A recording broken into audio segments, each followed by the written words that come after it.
The very first type of gesture I'm going to talk about will be a volumetric one, which is a structural gesture. That means having the boxes and the circles as volumes to create the figure. The second one will be something I personally use, which is the silhouette. So you would skip the boxes and the cubes and you'll go straight to the silhouette.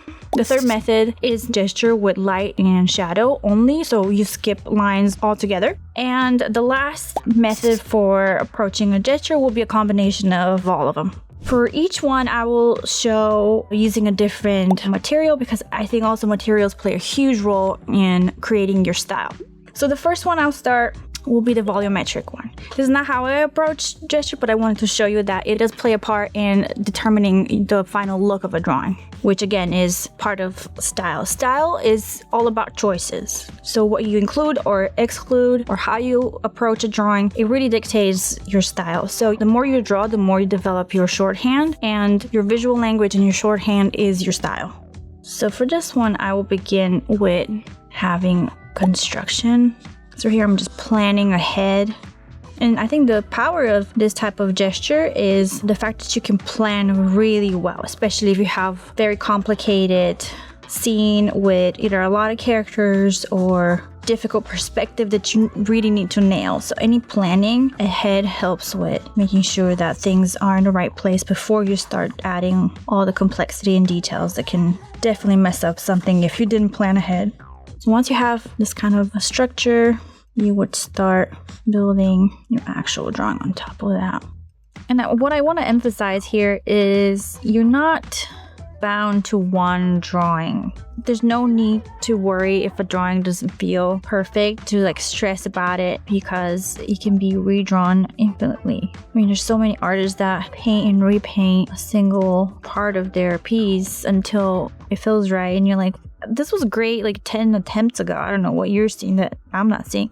But you know, in their mind, they're going for something they're not getting. So that's the most important part. Also, sometimes you just redraw because it's not the pose you want, not necessarily that the drawing or painting is bad, but you know it could be better. So once I have this, I would take this as a base and then build on top of that and then add all the details that is missing. And as you saw, I redrew the head because the definitely angle was wrong. It's very roughly, I have the pose in here. But once I do this rough pass, I will quickly block in main light and shadow shapes and then kind of indicate where this tension's happening here. What I find difficult to do with construction is really paying attention to foreshortenings, because I think the natural tendency is to elongate things that look short so that they look proportionate to, let's say, another body part. And I see this a lot with students where they would do construction, but they would unintentionally not foreshorten things because it just doesn't come very natural when you're doing these calculated shapes. So just pay attention to how long things are respectively of each other. Make sure you calculate when things are falling in place, just so that your figure doesn't look out of balance or just out of whack. Live drawing to me is such a quick and easy tool to get the muscle going and also to like get the pressure off yourself to create. Because a lot of times I feel like I'm my own worst enemy when it comes to art. I just start doubting and overthinking, and then it just stops me in my tracks. But with the years, I know like that's worse than actual drawing and then having a few drawings that suck before I'm comfortable and warmed up enough where I'm like, okay, now I'm in the groove. So I don't allow myself to not draw for more than, I want to say, like a week, because after that it's really hard to get back on track. But I know I need it almost like needing vitamins. So this will be the first type of gesture with structure, kind of a very classic academic approach. This lesson is from Eliza's style course. It's a bootcamp on developing your own style. In this course, you'll improve your line confidence, learn how to simplify something complex into a more personal, stylized illustration, and build a process to execute large, awesome pieces. Check it out at proko.com/Eliza. Now the next one I'm gonna do with a micron this time. So this one will be the silhouette approach. So instead of having that construction, I would just block in the entire silhouette here. Usually the way I start is I study the reference for maybe 30 seconds to a minute.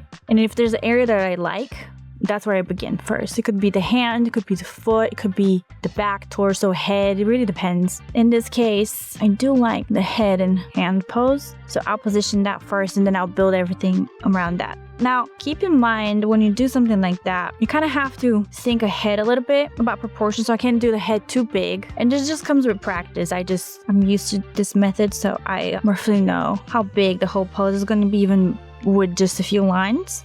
Sometimes I miscalculate and things are shifted left or right, which is not the end of the world for me. If for some reason things are way off center or way off that they should be, then I have to redraw certain parts and reposition. And this is my preferred way of drawing. And I've done it enough where to me it doesn't strike me as difficult. Kind of see things beforehand in my mind where things kind of go before even putting the very first mark down. And as I'm drawing this, I'm looking if everything roughly falls into place. So I'm building slowly. And then I'll leave some stuff blank and then I'll get back to them eventually. So I'm just going back and forth a lot more here to reference until I have my framework laid out. So once I have this, I can adjust stuff. As you can see, I'm making corrections, but I don't really mind that there's extra lines because I can always use these lines as an extra effect. And I use a micron because I cannot erase it, so I'm very much committing to the line. And if I need to adjust something, I just double draw it. So make sure we add the rope here, make sure this interaction is for a reason. And here, for the sake of speed, I will add the midtones with an alcohol marker just to block in those big shapes. Art supplies are the tools, you're the talent, not vice versa. I would suggest literally trying to get rid of as many things as you can and see if you can get the same result. Because you'll start being like, oh man, I wish I had this with me right now. So you just make sure you have this. But you'll be surprised how few things you actually need to create very versatile work. I suggest trying to figure out what are the 3 things that you use the most and experiment and see if you can just stick to those. Sometimes I've noticed that limitation is actually freeing because you only know, okay, I have these 4 tools. Let me see what I can do with them. So you're limiting yourself, but at the same time pushing your own boundaries by having this limitation. So it's a great exercise in figuring out how much you can do with the bare minimum, and it takes you out of the box a little bit because you don't have the comforts of every art supply in the world. So being selective helps you actually make the best use of your time. So again, limitation can push you to do these decisions that end up being very beneficial in the long run of, how you select what to include, what to exclude. This is hard decision making, way harder than you would think if you don't have the practice. Next, a gesture, just using tones. Instead of starting with kind of a frame that's based in line, I'll start with a frame based on light and dark. So here I'll pay attention more to the shadows, the midtones, and the light. Kind of have the drawing emerge from just light and shadow. So for this, I'll use the graphite stick. And I'll start with an area that seems kind of the most contrasty, at least in what I see here, which is the arm and the inside of this left arm here. And then it'll be the back in the hair. And then for light, I will actually do the background first. Kind of have the most well-lit parts pop out. I did a lot of this in college with dry pastels and charcoal. So this will be the equivalent, but just on a small scale, using the graphite stick or charcoal as well, if you have it available. This is very fun because you're locked in, you're observing, you're really paying attention to all these subtle shadows to make sure that whatever you put on paper helps the figure emerge from nothingness, basically. And what's cool about this too is you leave a lot to the imagination because you're adding just enough information where the viewer is seeing something and then filling the blanks. The reason I don't use the graphite stick very often is I run into the problem of things being smudged in the process of drawing because there's so much graphite on this thing. Where if I would darken with blending stump on top of the mechanical pencil lead, the blending stump packs it in the paper. So it's very difficult to get, even dirty fingers because, you're accidentally smudging on top of your own drawing. With this, you can get messy quickly. And for sketchbooks in particular, this is why I'm avoiding it. But if I were to do a big piece, standalone piece, I use these a lot too. It's 4P, so it's kind of a quick shortcut to getting some value down quickly, blocking those big shapes.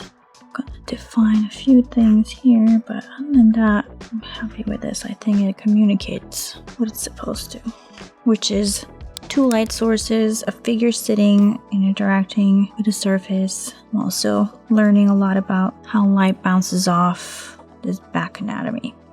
I think the strength of this one is that you are paying very close attention to light and shadow. So if you struggle with that, if you ever struggle and things feel very flat, this will get you out of that comfort zone very, very quickly. And then you will be able to explore light and shadow and dark, just purely that.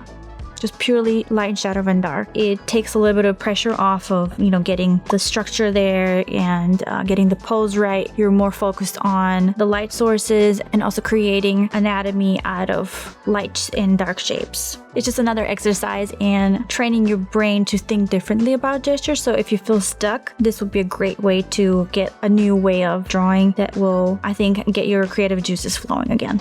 And for the last exercise, I'm going to do a combination of the tonal with some of the lines, kind of a combo of silhouette with light and shadow or construction and light and shadow. It really is a mixture of all of them. There's no right or wrong way to start this. It's kind of like whatever you want to begin with. Since the reference that I'm using has very cool lighting, I'll start there first. I'll start with the tonals, with putting some midtones and shadows down, and then I will add some line details earlier than later, and I think that'll be kind of playing off of this combo idea. I think it's important to mention that some of these exercises are not the easiest to do, especially if you don't have a lot of experience. You would have to judge for yourself if something feels a little bit out of your skill set just yet, which doesn't mean that you shouldn't practice it, but I don't want any of these to feel too hard where it actually stops you from drawing. So if structure is where you thrive and you want to begin with, start there and slowly pepper in some of these ideas that I'm introducing if they're new to you. If you're a pro at these, just more practice will definitely help refine your skills. So once I have a little bit of structure here, I want to start introducing these details. So it's just going back and forth between lines and tones, which I've done before with my blending stick. I guess that's more of a combo move. And I sometimes lean into that, sometimes I just do lines. So again, there's no specific way to do something. It's more I'm just trying to define it for you so it's a little clearer what I'm doing.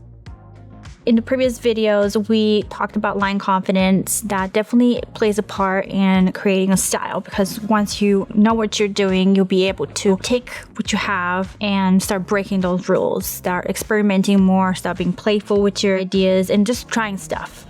That's very important. To me, confidence is the base on which you build style. If you don't have the confidence and you solely rely on these stylistic choices, that can be a crutch, and it'll show through even in a very polished work if you don't quite know what you're doing in the very beginning.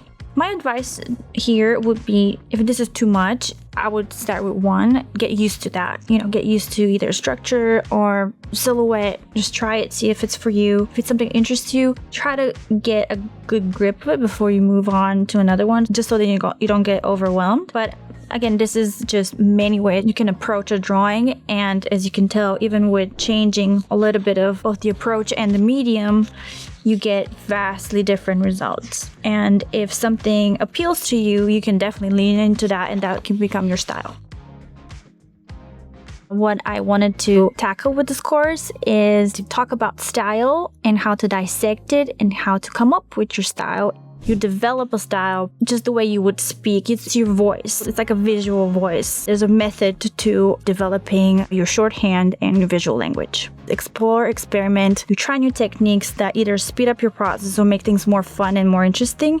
Pick and choose what you like, and eventually your style will just shine through your work. If you're interested in the course and finding out more about it, you can find it at proko.com/Eliza.